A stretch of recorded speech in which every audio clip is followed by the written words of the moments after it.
So you could be feeling something. It's got nothing to do with this person. You suppress where you are emotionally, your conscious mind picks your words, that's what you really want to get across, but your emotional state's going to leak out through your tone. And then people suddenly are ignoring your words and only responding to the tone. This happened to me a few years ago. I had a car that wouldn't start. I pushed it to a dealership. I said, make it start. $800 later, my car theoretically works. I locked it up in the Portland airport, long-term parking, went off on a trip, come back 3 days later, the weather's changed, it's freezing rain. I have no coat, no sweater, no umbrella. I wait for the bus at long-term parking, it never comes. Finally, there's nothing to do but get wet. I walk out there, get soaking wet, freezing. Whoa, let's get in this car, get the heat on, and it's dead. I am not in the best of moods. But it is times like that I thank God for AAA. There's an organization I love. Been a member 32 years in 2 states. I would not leave home without it. At that point, he's even better because I had just signed up for AAA Plus. I had no idea what the plus stood for.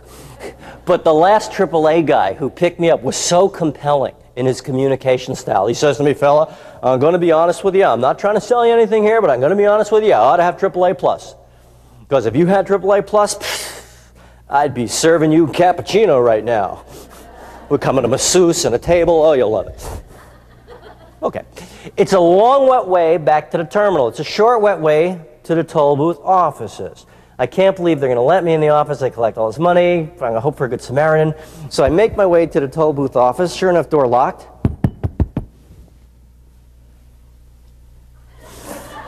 "55% wet cat syndrome wins out." They let me in. They let me use their phone. They even gave me a little saucer of milk. I get on the phone, AAA, it's normal procedure. What's your number, problem, location? Fine, we'll have a tow truck out there in 15 to 30 minutes. Please wait. Where are they going to tell you to wait? At the car, by the car, in the car, on the car, under the car, over the car. Prepositions vary, but it's basically you and your car. This is all I've ever heard. For 32 years, that's it, until that day when she says, and maybe there's a plus, please wait by the entrance of the parking lot. I'm thinking, good, it's warm and it's dry and I got the milk. Uh-oh, wait a second here. Toll booth is exit the parking lot. Entrance is way on the other side of the lot, and there is no shelter out there, just a gate that gives you a ticket. I say, I'd rather wait in my car. She says, I'm sorry, I cannot send the tow truck there. Why?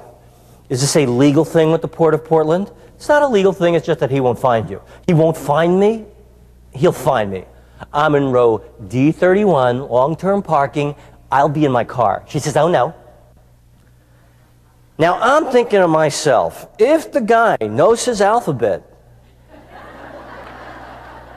and can count just a little, I think he's going to find me. In fact, as I mentally review my history with AAA, I realize I've never been this specific. I've had times growing up in New York City. They say, where are you? I say, I don't know. Well, the street signs and even the lampposts are gone. Well, what's on the corner? Well, there's a pizza and a candy store. Well, that and 10 million corners. And they always say, tell you what, get in the car, lock the doors, crouch real low. We'll find you. And they've always found me. In 15, 30 minutes, they've always found me. So here I'm saying, long-term parking, D31. How will he not find me? This is coordinates. I have personally seen people beam onto starships with this kind of information. But that's not expressed, that's suppressed. I just say, yes, he will. She says, no, he won't. I say, yes, he will. She says, no, he won't. I say, yes, he will. She must have communication training. She got flexible. Let's start from the very beginning. Where would you like to wait? In my car. She says, then you just call me up later when you decide. So I realize she's taking me personally. Now, if you ever give people a negative message with your tone, the only chance you have to recover from it is you have to get more honest with them. You got to tell them what's going on. So being a professional, flexible, conscious communicator, I explain what's really going on. Look, I am sorry if I sound angry. That's because I am. It's got nothing to do with you. It has to do with me soaking wet and freezing. I just got a car, spent $800 to get started last week, which now doesn't start. On top of all of that, you tell me I have to stand in the freezing rain for 15 or 30 minutes with no coat or umbrella because the guy will not find me. Can we re-examine this situation just one more time, just a little more closely? There is only one airport in the whole city of Portland. You think he'll find that? Good. It's only got one lot called long-term parking, so he'll probably find that. There is only one row in that lot with a pole in the middle of it, and on a sign on that pole it says D31. To make it easier, there are only 50 spaces in any row. There's only 3 cars parked in D31. So, if you still think he will not find me, you just feel free to tell him it's the car with a really pissed off guy in it!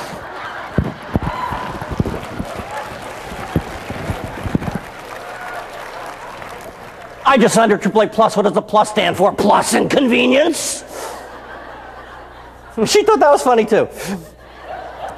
So I got approved by upper management, they found me. Now, the turning point in that conversation was when I told her where I was coming from, and at that point I got totally condescending with her. I attacked her, I sniped at her, and all of a sudden she's going, that is kind of funny, isn't it? That's the funny thing about tone. At the tone, people take it personally, whether it's about them or not, but if you tell people where you're coming from, they'll drop taking it personally, even if it is about them. Beware tone is the most common way we send a mixed message.